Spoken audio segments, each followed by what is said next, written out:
إن الحمد لله نحمده ونستعينه ونستغفره ونعوذ بالله من شرور أنفسنا ومن سيئات أعمالنا من يهده الله فلا مضل له ومن يضلل فلا هادي له وأشهد أن لا إله إلا الله وحده لا شريك له وأشهد أن محمدًا عبده ورسوله يا أيها الذين آمنوا اتقوا الله حق تقاته ولا تموتن إلا وأنتم مسلمون يا أيها الناس اتقوا ربكم الذي خلقكم من نفس واحدة وخلق منها زوجها وبث منهما رجالا كثيرا ونساء واتقوا الله الذي تساءلون به والأرحام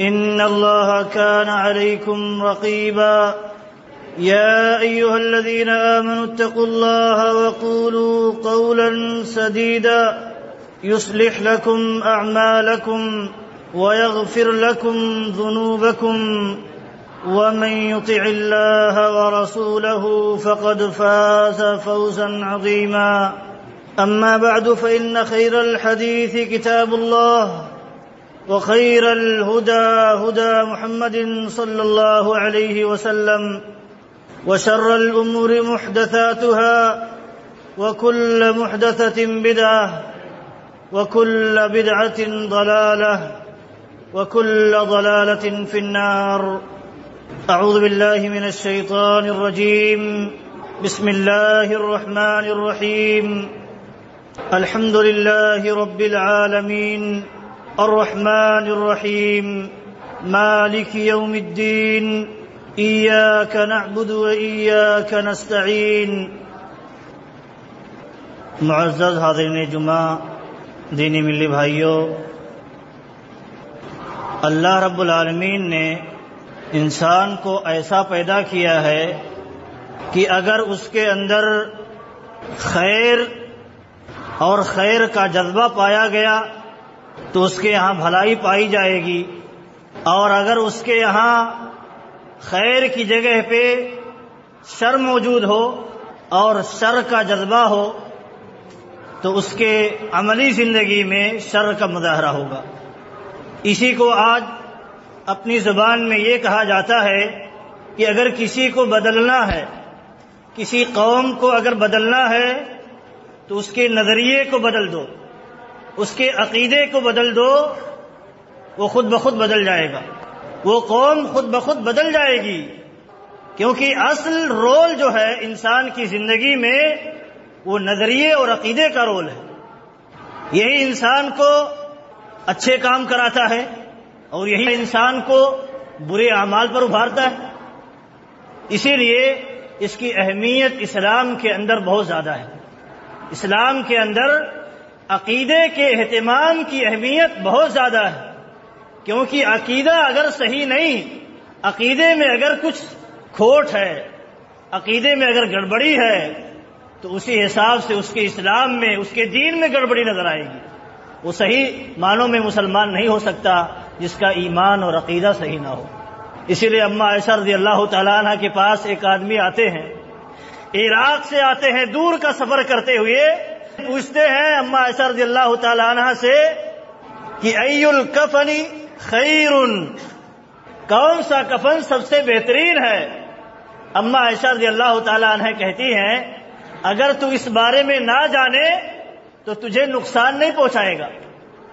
اگر تو نہیں جانتا کہ مرنے کے بعد مجھے کون سا کفن دیا جائے گا، نہیں جانتا، تو یہ تیرے لیے نقصان کی بات نہیں ہوگی۔ پھر وہ ایک مزید سوال کرتے ہیں، کہتے ہیں اماں عائشہ آپ کے پاس جو یہ مصحف رکھا ہوا ہے، قرآن کریم جو رکھا ہوا ہے، ذرا دکھائیے ہمیں، ذرا دیکھوں کیا ہے اس میں، کیسے ہے۔ اماں عائشہ پوچھتی ہیں کیا کرو گے؟ وہ کہتے ہیں کہ میرے پاس جو مصحف رکھا ہوا ہے میں اس کو درست کر لوں، آپ کا مصحف دیکھ کر کے، آپ کا قرآن دیکھ کر کے اپنے قرآن کو، اپنے مصحف کو درست کر لوں، کیونکہ پہلے قرآن کی ترتیب جو آج موجود ہے ایسے ترتیب وار نہیں لکھی ہوئی تھی۔ تو عراقی پوچھتے ہیں کہ ذرا اپنا مصحف دکھا دیجئے، تو اما عائشہ کہتی ہیں کیا کرو گے؟ کہتے ہیں اپنا مصحف ہم صحیح کر لیں گے آپ کا مصحف دیکھ کر کے۔ اما عائشہ کہتی ہیں تمہیں کیا نقصان ہوگا اگر تم نہ جانو کون سی سورت ہمارے مصحف میں پہلے لکھی ہوئی ہے اور کون سی سورت بعد میں لکھی ہوئی ہے؟ یہ تمہیں نقصان نہیں پہنچائے گا، یہ تمہیں نقصان نہیں پہنچائے گا۔ تمہارے پاس جو قرآن ہے پورا قرآن اس میں موجود ہے، بھلے آگے پیچھے ہو، ترتیب آگے پیچھے ہو بھلے، لیکن سارا کا سارا قرآن تمہارے پاس جو ہے اس میں بھی موجود ہے۔ تو کہتی ہیں اس کا نہ جاننا، جہالت آپ کو نقصان نہیں پہنچائے گا۔ اس کے بعد اما عائشہ رضی اللہ تعالیٰ عنہ ایک اہم چیز کی طرف دعوت دیتی ہیں، ایک اہم چیز کی طرف رہنمائی کرتی ہیں۔ آج امت ایسے ہی غیر ضروری معلومات میں پھنس گئی ہے اور ضروری چیزوں کو چھوڑ دی ہے۔ اما عائشہ رضی اللہ تعالیٰ عنہ کی دور اندیشی دیکھیے، جواب نہیں دیتی ہیں، ایسے غیر ضروری سوالات کا جواب نہیں دیتی، بلکہ رہنمائی کرتی ہیں ایک ایسی چیز کی طرف جو ہر ایک کے لیے ضروری ہے اور اس کے بغیر انسان دین پر، اسلام پر قائم نہیں رہ سکتا، اس کی طرف رہنمائی کرتی ہیں۔ کہتی ہیں کہ سب سے پہلے انما نزل اول ما نزل من سورہ، اللہ رب العالمین نے جو سب سے پہلے سورت نازل کی وہ نازل کی مفصل سورتوں کو، اور اس میں ذکر فیہا الجنۃ والنار، سب سے پہلے اللہ رب العالمین نے جو صورتیں نازل کی ہیں وہ جنت و جہنم کی صورتیں نازل کی ہیں، عقیدے کی صورتیں نازل کی ہیں، ایمان کی صورتیں نازل کی ہیں، عقیدے کو مضبوط کرنے والی آیتیں اور صورتیں اللہ رب العالمین نے نازل کی ہیں۔ اما ایسا اس کے بعد کہتی ہیں جب لوگ دین کا عقیدہ، اسلام کا عقیدہ جب ان کا مضبوط ہو گیا، دین پر وہ مضبوط ہو گئے، جنت و جہنم کے متعلق ان کا عقیدہ مضبوط ہو گیا، تب کہتی ہے اللہ رب العالمین نے حلال و حرام نازل کیا۔ حلال و حرام پہلے نازل نہیں کیا، پہلے عقیدے کو مضبوط کیا، ایمان کو مضبوط کیا، اس کے بعد حلال کون سی چیزیں ہیں دنیا کی اور کون سی چیزیں حرام ہیں وہ نازل کیا۔ اما ایسا کہتی ہیں اگر ایسا نہ ہوا ہوتا، پہلے عقیدے کی آیتیں نازل نہ ہوئی ہوتی، اللہ رب العالمین پہلے یہ کہتا لوگوں تم شراب مت پیو، تو اما عائشہ رضی اللہ تعالیٰ عنہ کہتی ہیں لوگ کہتے لا ندع الخمر ابدا، لا ندع الخمر ابدا، یہ کہتے لوگ کہ ہم کبھی شراب نہیں چھوڑنے والے، کیوں؟ ہماری زندگی اسی سے جڑی ہوئی ہے۔ کہتے ہیں اگر عقیدہ مضبوط نہ کرایا گیا ہوتا پہلے اور یہ کہا جاتا پہلے تم شراب مت پیو، اور کہتی ہیں کہا جاتا کہ جب ان سے یہ آیت نازل ہوتی کہ زنا مت کرو، تو کہتے ہیں ہم نہ شراب چھوڑیں گے کبھی اور نہ زنا کبھی چھوڑیں گے۔ اما عائشہ رضی اللہ تعالیٰ عنہ کے اس بیان کا مقصد یہ تھا اس آدمی کے سوال پر کہ دیکھیے یہ غیر ضروری سوالات میں ہمیں نہیں الجھنا چاہیے، بہت زیادہ ہمیں جو اہم ہے ہمارے لیے جو بہت زیادہ ضروری ہے ان کو جاننا چاہیے اور انہیں بہت زیادہ مضبوط کرنے کی ضرورت ہے، تو اما عائشہ رضی اللہ تعالیٰ نے اصل پیغام دے دیا۔ عقیدہ اگر مضبوط نہیں ہے تو دین کی کوئی بات نہیں مانے گا، انسان کوئی بھی بات نہیں مانے گا، اللہ کی بات ہو نہیں مانے گا، کیوں؟ اللہ کو نہیں پہچانتا، اللہ کے حکم اور اللہ کا مقام کیا ہے اور اللہ کے حکم کا درجہ کیا ہے نہیں پہچانتا، نہیں جانتا تو نہیں مانے گا، اور اللہ کے حکم کو ماننے پر ملنے کیا والا ہے، اللہ کا حکم اگر ہم مانیں گے تو ملے گا کیا نہیں معلوم ہے اسے، اور اگر ہم نہیں مانتے اللہ کے حکم کو، ٹھکرا دیتے ہیں تو اللہ کی سزا کیا ہوگی اسے نہیں معلوم، تو جب نہیں معلوم ہے تو کیوں چھوڑے گا؟ اسے دنیا کا فائدہ ذرا مل رہا ہے، لذت مل رہی ہے، نہیں چھوڑے گا۔ اسی لیے اما عائشہ کہتی ہیں اسلام پر جب لوگ ڈھل گئے، ان کے دلوں میں اسلام گہرائی کے ساتھ راسخ ہو گیا، تب اللہ تعالیٰ نے حلال و حرام نازل کیا، زنا مت کرو، شراب مت پیو، جوا مت کھیلو اور دیگر حرام چیزوں کو اللہ رب العالمین نے منع قرار دیا۔ پہلے عقیدہ مضبوط کیا، جنت و جہنم کے متعلق آیتیں نازل کی، جنت کی طرف شوق دلایا اور جہنم سے ڈرایا لوگوں کو، اور یہ ڈر اور شوق ان کے دلوں میں راسخ ہو گیا۔ اس کے بعد دیکھیے جو چاہا، جو کہا گیا، جو فرمان نازل ہوا، صحابہ کرام اس کے سامنے جھک گئے، آمنا و صدقنا کہتے ہوئے۔ تو یہی آج ہمارے یہاں کمزوری ہے۔ آج ایک بندہ اگر دیکھے اللہ کے حکم کو نہیں مانتا، اللہ کے رسول صلی اللہ علیہ وسلم کے حکم کو نہیں مانتا، منمانی زندگی گزارتا ہے، تو آپ سمجھ لیجئے اس کا بیک اپ کمزور ہے، اس کا عقیدہ کمزور ہے، جو اس کو کھڑا کرتا ہے لا کر کے اسلام پر، کمزور ہے۔ آج اسی کی اصلاح کی ضرورت ہے۔ آپ دیکھیں اس کی اصلاح کے لیے ایک اہم صورت کافی ہے، جس کو ہم بار بار پڑھتے ہیں اور اللہ اس کے رسول صلی اللہ علیہ وسلم نے بار بار پڑھنے کا حکم دیا ہے، وہ ہے سورۃ الفاتحہ۔ اور سورۃ الفاتحہ کیا ہے؟ سورۃ الفاتحہ پورے قرآن کا نچوڑ ہے۔ حسن بصیر رحمۃ اللہ علیہ کہتے ہیں اللہ رب العالمین نے 104 کتابیں نازل کی، کہتے ہیں جو پہلی کتابیں نازل ہوئیں ان کتابوں کو قرآن کے اندر سمیٹ دیا، اور پھر کہتے ہیں ان ساری چیزوں کو جو قرآن میں سمیٹ دیا گیا ان کو سورۃ الفاتحہ میں سمیٹ دیا گیا ہے۔ اگر ہم سورۃ الفاتحہ پڑھ لیں تو گویا ہم نے پورے قرآن کا جو پیغام ہے سورۃ الفاتحہ پڑھنے پر گویا ہم نے پورا پیغام پڑھ لیا۔ تو آپ دیکھیں اس کے اندر پیغام ہے کیا۔ اللہ کے نبی صلی اللہ علیہ وسلم ایک صحابی نماز پڑھ رہے تھے، ان کے سامنے سے گزرے، ان کو دعوت دی، بلایا، پکارا، وہ نماز کی حالت میں تھے، نہیں جواب دیا۔ پھر نبی صلی اللہ علیہ وسلم کے پاس نماز کے بعد آئے تو کہا اللہ کے رسول آپ پکار رہے تھے، بلا رہے تھے۔ اللہ کے نبی صلی اللہ علیہ وسلم نے کہا ہاں بلا رہا تھا، تم نے سنا کیوں نہیں؟ کہا اللہ کے رسول میں نماز میں تھا۔ تو اللہ کے نبی صلی اللہ علیہ وسلم نے کہا کیا تمہیں نہیں معلوم کہ اللہ نے یہ حکم دیا ہے یا ایھا الذین آمنوا استجیبوا للہ وللرسول اذا دعاکم لما یحییکم؟ کیا تجھے اللہ کا یہ فرمان نہیں معلوم کہ اللہ اور اس کے رسول جب تمہیں کسی چیز کی طرف بلائے تو تم اللہ اور اس کے رسول کی پکار پر لبیک کہو؟ کیوں؟ اللہ اور اس کے رسول تمہیں ایسی چیز کی طرف دعوت دیتے ہیں جس کے ذریعہ تمہیں زندگی ملے۔ حالانکہ وہ نماز میں تھے، اس کے باوجود اللہ کے نبی صلی اللہ علیہ وسلم نے انہیں ڈانٹا، کیوں نہیں سنا تم نے؟ کیوں نہیں سنا؟ نفلی نمازوں کے مقابلے میں اگر اللہ اور اس کے رسول کا حکم آتا ہے نفلی نمازوں کی قیمت نہیں باقی رہ جاتی ہے۔ جہاں فرض ہو وہاں نفل کی قیمت نہیں رہ جاتی ہے، فرض کی اہمیت بڑھ جاتی ہے۔ اللہ اور اس کے رسول کی بات ماننا، ان کی اطاعت و فرما برداری واجب ہے۔ تو اللہ کے نبی صلی اللہ علیہ وسلم نے انہیں ڈانٹا اور کہا اللہ اور اس کے رسول نے کیا نہیں کہا تمہیں جب ان کی دعوت آئے، ان کی پکار آئے تو لبیک کہو؟ اس کے بعد آپ صلی اللہ علیہ وسلم انہیں کہتے ہیں ٹھہرو، میں تمہیں ایک عظیم سورت کی تعلیم دوں گا، عظیم سورت کی تعلیم دوں گا۔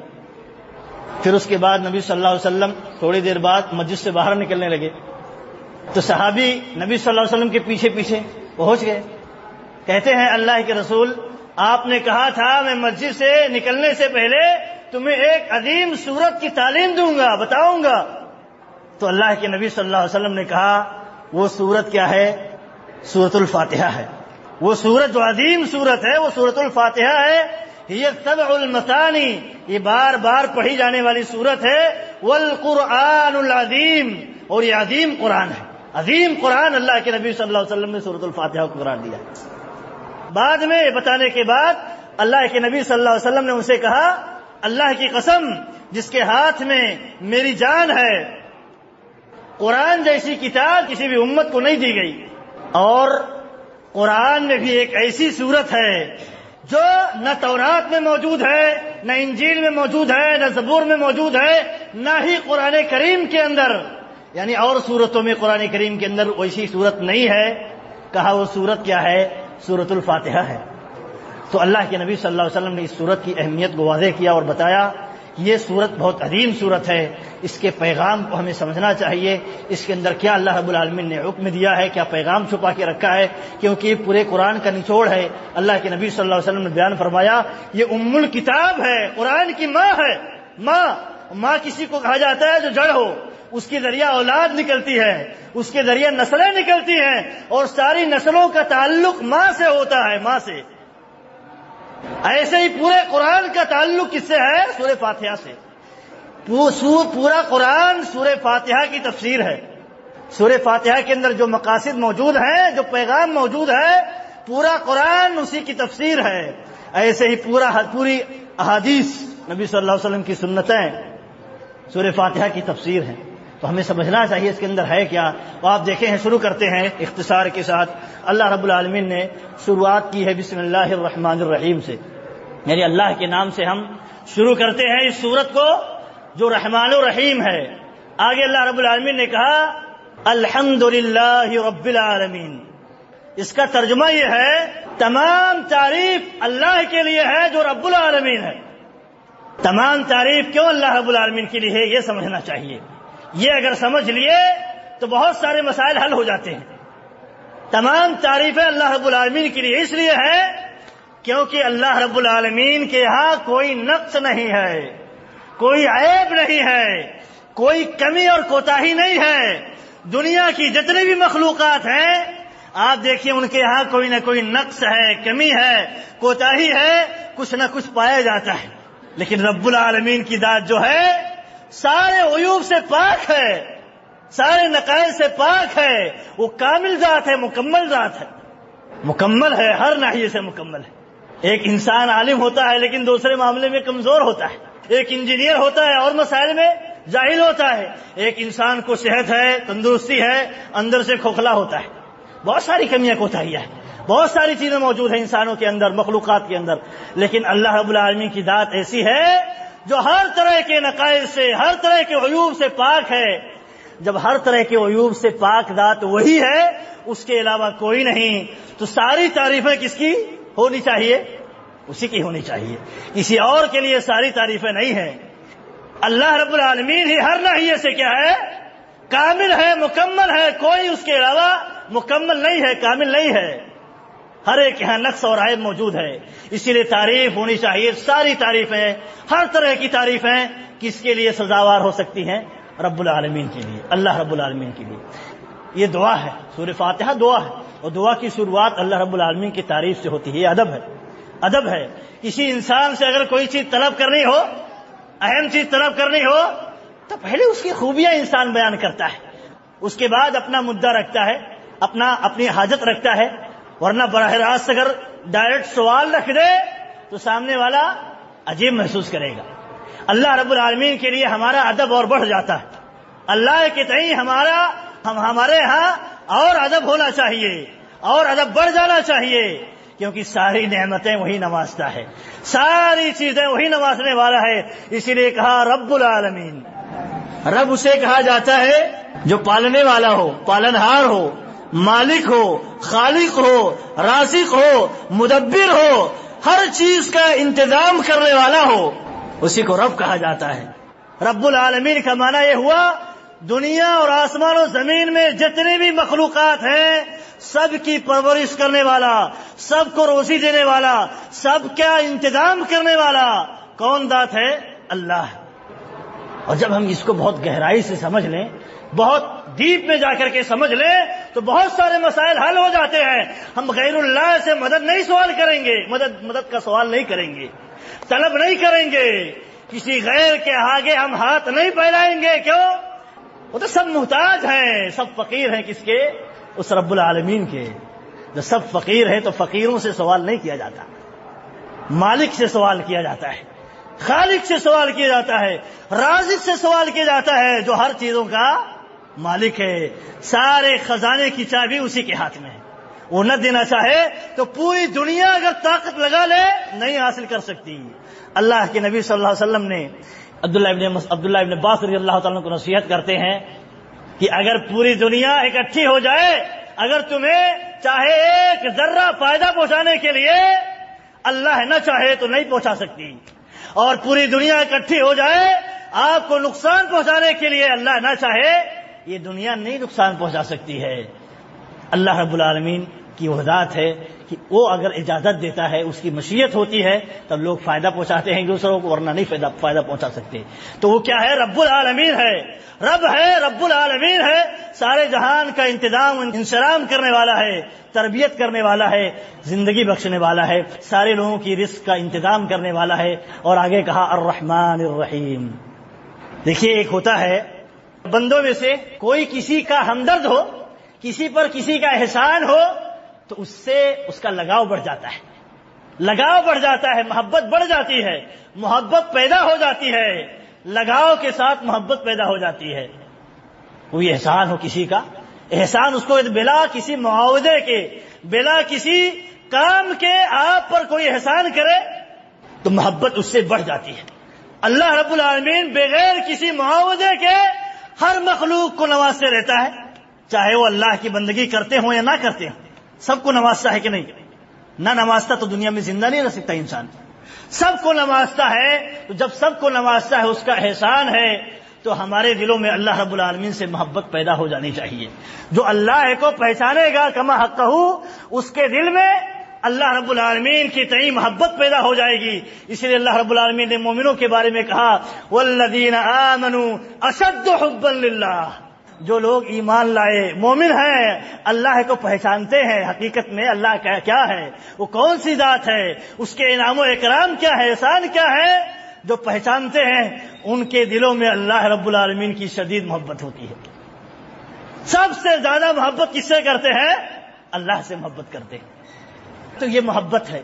الحمدللہ رب العالمین میں ایک طرح سے محبت کا پیغام موجود ہے. الرحمن الرحیم، جو رحمان و رحیم ہے اس کی تعریف ہے، ساری تعریفیں. رحمان کہتے ہیں سارے لوگوں کے لیے جس کی رحمت عام ہو، چاہے مسلمان ہو غیر مسلم ہو، عبادت گزار ہو یا کافر ہو، کئی قسم بھی ہو. رحمان کا مظاہرہ ہوتا ہے. اگر صرف رحیم ہوتا تو سارے لوگوں کو رحمتیں نہیں ملتی، مر جاتے، دنیا میں زندگی کا حق نہیں رکھتے، کھو دیتے. رحمان ہے اسی لیے سارے لوگ یہاں عیش و آرام سے زندگی گزارتے ہیں. اللہ کے نبی صلی اللہ علیہ وسلم نے بیان فرمایا، اللہ رب العالمین نے کہا کہ اللہ نے کہا ہے کہ میری رحمت میرے غصے پر غالب ہے، میری رحمت میرے غصے پر غالب ہے. اسی کا مظاہرہ ہے، دنیا میں دیکھ لو. تو یہاں اللہ رب العالمین نے کہا الرحمن الرحیم. ہم کہتے ہیں رحمان ہے جس کی رحمت سب پر عام ہے، اور الرحیم کہتے ہیں جس کی رحمت اس کے خاص بندوں کے لیے خاص ہے. وہ خاص بندے کیا ہیں؟ مومن ہیں، اللہ کے عبادت گزار ہیں، ایمان لانے والے ہیں. ان دنیا میں بھی خاص رحمت انہیں نصیب ہوتی ہے، آخرت میں جب مر جائیں گے تو خاص رحمت اللہ رب العالمین کرے گا ان پر، پھر انہیں جنت میں داخل کر دے گا. اور جن کے لیے خاص رحمت نہیں ہے، کافر ہوں گے، منافقت کی زندگی گزارے ہوں گے دنیا میں، آخرت میں اللہ رب العالمین کی جو خاص رحمت ہے انہیں نصیب نہیں ہوگی. دنیا میں مل گئی جو مل گئی، آخرت میں نہیں ملنے والی ہے. تو یہاں ایک طرح سے امید اللہ رب العالمین نے پیدا کی ہے. اگر کامیاب ہونا چاہتے ہو آخرت میں تو الرحیم کے اندر جو صفت موجود ہے اس کی تلاش کرو. مومن بنو مومن، تبھی جا کر کے تمہیں رحیم والی صفت نصیب ہوگی، وہ نعمت نصیب ہوگی، خاص نعمت، خاص رحمت. آگے کہا مالک یوم الدین، قیامت کے دن کا مالک ہے. یہاں امید جگائی، اس سے پہلے محبت جگائی ہمارے دلوں میں، اور محبت جگانے کے بعد ایک اور چیز جگائی ہمارے دلوں میں، کہا مالک یوم الدین، وہ قیامت کے دن کا مالک ہے. قیامت کے دن کا جب مالک ہے تو یہاں جو کچھ ہم نے کیا ہوگا وہاں حساب لے گا. حساب لے گا، وہ حساب جب لے گا تو آپ کو اسی کے حساب سے جزا اور سزا سنائے گا. وہ عدالت ایسی ہوگی، اس عدالت میں آپ کوئی مکر نہیں کر سکتے. جھوٹ بول کر کے، وکیلوں کو خرید کر کے آپ کامیاب نہیں ہو سکتے.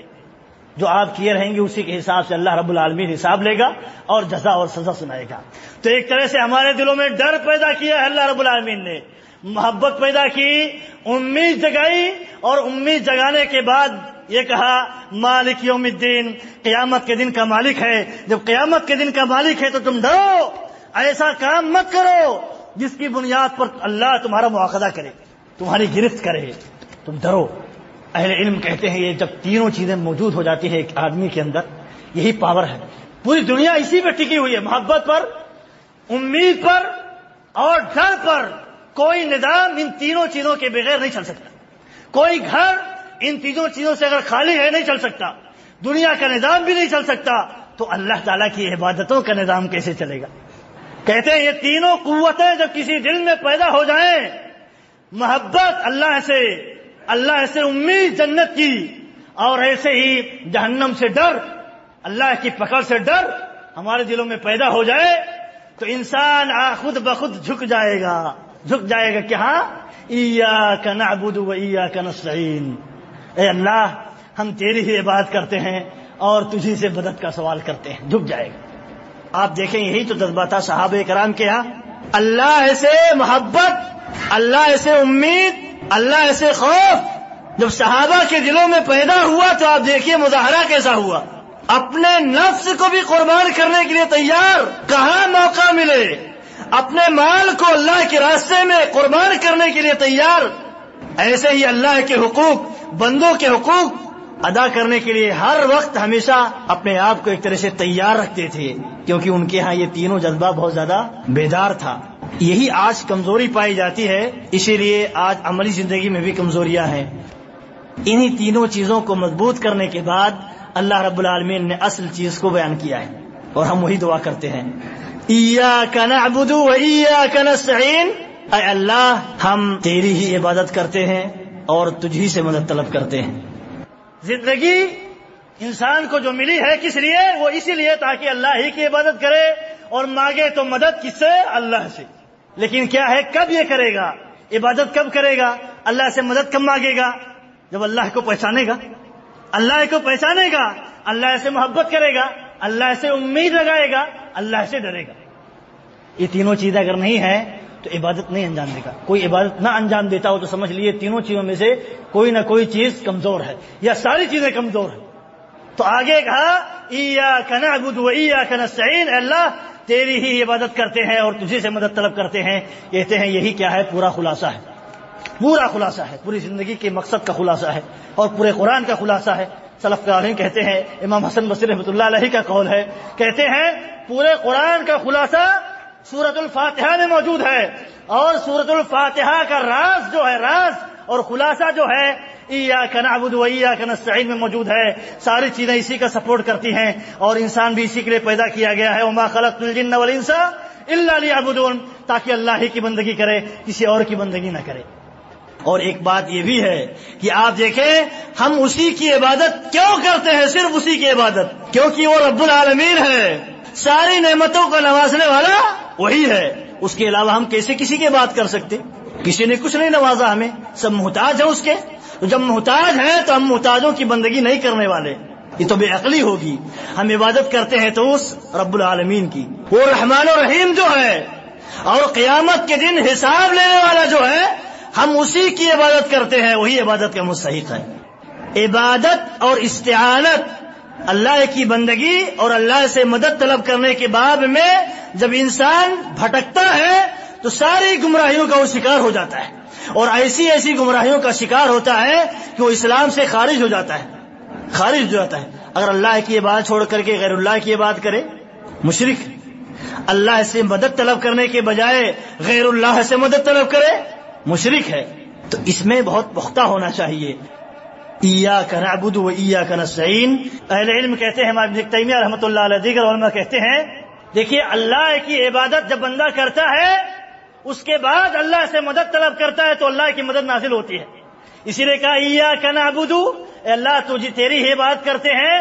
پھر کہا و ایاک نستعین، تجھی سے مدد طلب کرتے ہیں. پہلے یہ نہیں کہا اللہ تجھے سے مدد طلب کرتے ہیں پھر تیری عبادت کرتے، نہیں، طریقہ یہ نہیں ہے. مدد طلب کرنی ہے اللہ سے تو پہلے عبادت انجام دو، پھر مدد طلب کرو، اللہ کی مدد نازل ہوگی. یہی طریقہ، یہ اصول ہے. آگے کہا اہدنا الصراط المستقیم، اے اللہ ہم عبادت تیری کرتے ہیں اور تجھی سے مدد طلب کرتے ہیں، کسی سے نہیں. تو اے اللہ تو ہمیں توفیق دے کہ اس صراط مستقیم پر ہم قائم رہیں. دعا کرتے ہیں اللہ رب العالمین سے. اور آگے کہتے ہیں صراط الذین انعمت علیہم. ایک بات یہ بھی ہے، صراط مستقیم پر قائم رہنے کے لیے طریقہ کیا ہے؟ اگزامپل ہونا چاہیے سامنے کہ کس طریقے پر ہمیں چلنا ہے تو ہم صراط مستقیم پر رہیں گے ورنہ بھٹک جائیں گے. وہ منہج جاننا چاہیے، طریقہ جاننا چاہیے، مثالیں جاننی چاہیے. وہ کیا ہے؟ صراط الذین انعمت علیہم. اے اللہ تو ہمیں اس صراط مستقیم پر چلا جس پر جو لوگ چلے تو ان پر تیرا انعام نازل ہوا. اور کن پر نازل ہوا ہے؟ یہ نیک لوگوں پر، شہداء پر، صالحین پر، انبیاء کرام پر اللہ رب العالمین کی نعمتیں نازل ہوئی ہیں. تو ان کے راستے پر چلنے کی تاکید کی جا رہی ہے اور کہا جا رہا ہے یہی صراط مستقیم ہے، یہی صراط مستقیم ہے. اور آپ دیکھیں ایک بات یہاں اہل علم یہ بھی ذکر کرتے ہیں، جیسے سلف کے منہج پر چلنے کے لیے ہمیں سلف کا طریقہ جاننا ضروری ہے. صراط مستقیم پر قائم رہنے کے لیے سلف کا، انبیاء کا، صالحین کا، شہداء کا طریقہ جاننا ضروری ہے. اور ان کے منہج پر رہنا ضروری ہے. ایسے ہی آج اس طرز پر جو موجود ہیں، علماء موجود ہیں، جماعت اپنی موجود ہے، اہل حق لوگ موجود ہیں، ان کا ساتھ لینا، ان کے ساتھ ہو کر کے چلنا بھی ضروری ہے. کیونکہ اکیلا انسان بھٹک جائے گا، اکیلے کو لوگ گمراہ کر لیں گے، اسے گمراہی میں مبتلا کر دیں گے. قائم رہنے کے لیے سپورٹ کی ضرورت ہوتی ہے، کیونکہ فتنے لگے ہوئے ہیں، غفلتیں لگی ہوئی ہیں. تو بار بار یاد دلانے کے لیے یا ایک سامنے مثال ہوتی ہے، جب سامنے کوئی مضبوط مثال ہوتی ہے، ہماری جماعت کے لوگ ہیں، ہمارے علماء موجود ہیں، وہ حق پر قائم ہیں، تو ہم کیوں نہیں قائم رہ سکتے؟ تو مثال ہوتی ہے تو انسان قائم رہتا ہے. آگے ذکر کیا گیا ہے غیر المغضوب علیہم ولا الضالین. ایک تو دعا ہو گئی کہ ہمیں صراط مستقیم پر اللہ چلانا. جن لوگوں پر تیرا انعام و اکرام ہوا، ایسے راستے پر نہیں چلانا کہ جس راستے پر چلنے کی بنیاد پر غضب نازل کیا گیا، اور ایسے راستے پر بھی نہیں چلانا جو گمراہ ہو گئے. اہل علم کہتے ہیں جب انسان ایاک نعبد و ایاک نستعین پر قائم رہتا ہے تو گویا وہ دین پر قائم ہے، صراط مستقیم پر قائم ہے. اگر یہ راستہ چھوڑا تو یا تو یہودیوں کے راستے پر چلے گا یا عیسائیوں کے راستے پر چلے گا. اور یہودیوں کا راستہ کیا ہے، عیسائیوں کا راستہ کیا ہے؟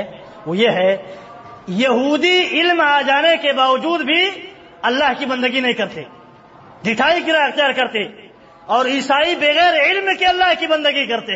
آج غیروں کی نقالی میں ہم کتنے مگن ہیں، سوچنا چاہیے. ہم دعا کرتے ہیں ایک طرح ہر نماز میں، اللہ ایسے کے راستے پر نہیں چلانا، پھر کیسے چلتے ہیں؟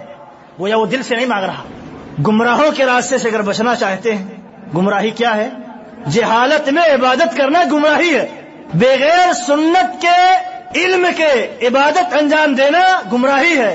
اگر ہم بغیر علم کے عبادت کریں گے تو گمراہی میں پڑ جائیں گے. تو اسی لیے ہم بار بار دعا کرتے رہتے ہیں ایسے راستے پر اللہ نہیں چلانا، علم والے راستے پر چلانا.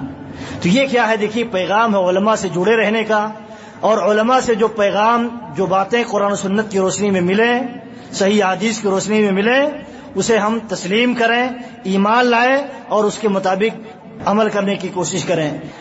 تو ایک خلاصہ یہ ہے اس سورت کا کہ سورت میں جو اصل چیز ہے وہ یہ کیا ہے؟ اللہ کی بندگی اور اللہ کی مدد، اللہ سے مدد طلب کرنا. اور اس کو سپورٹ کون سی چیزیں کرتی ہیں؟ محبت اللہ سے امید اور اللہ سے ڈر. یہ تینوں چیزیں سپورٹ کرتی ہیں. یہ نہیں اللہ پر کی عبادت نہیں کر سکتا ہے. تو یہ چیزیں ہمارے دلوں میں بہت زیادہ راسخ ہونی چاہیے، بہت زیادہ مضبوط ہونی چاہیے. اللہ رب العالمین نے اسی لیے ہر نماز میں، اللہ کے نبی صلی اللہ علیہ وسلم نے ہر نماز میں اسے پڑھنے کا ہمیں حکم دیا ہے، بار بار پڑھنے کا، ہر رکعت میں پڑھنے کا حکم دیا ہے. اس کے بغیر نماز ہی نہیں ہوتی ہے، اللہ کے یہاں قبول ہی نہیں ہوتی. سوچیں یہ کتنی اہم صورت ہے.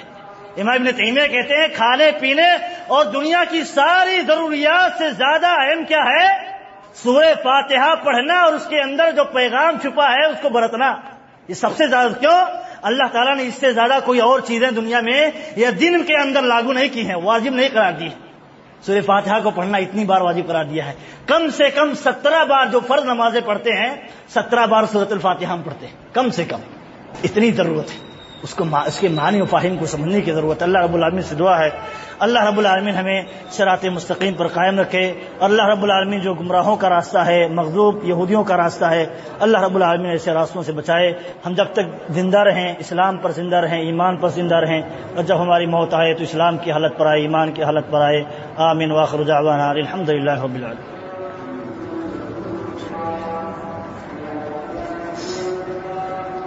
إن الحمد لله نحمده ونستعينه ونستغفره ونعوذ بالله من شرور أنفسنا ومن سيئات أعمالنا. من يهدي الله فلا مضل له ومن يضلل فلا هادي له، وأشهد أن لا إله إلا الله وحده لا شريك له، وأشهد أن محمدا عبده ورسوله. يا أيها الذين آمنوا صلوا عليه وسلموا تسليما. اللهم صل على محمد وعلى آل محمد كما صليت على إبراهيم وعلى آل إبراهيم إنك حميد مجيد. اللهم بارك على محمد وعلى آل محمد كما باركت على إبراهيم وعلى آل إبراهيم إنك حميد مجيد. عباد الله رحمكم الله، إن الله يأمر بالعدل والإحسان وإيتاء ذي القربى وينهى عن الفحشاء والمنكر والبغي يعظكم لعلكم تذكرون. ولذكر الله أكبر والله يعلم ما تصنعون.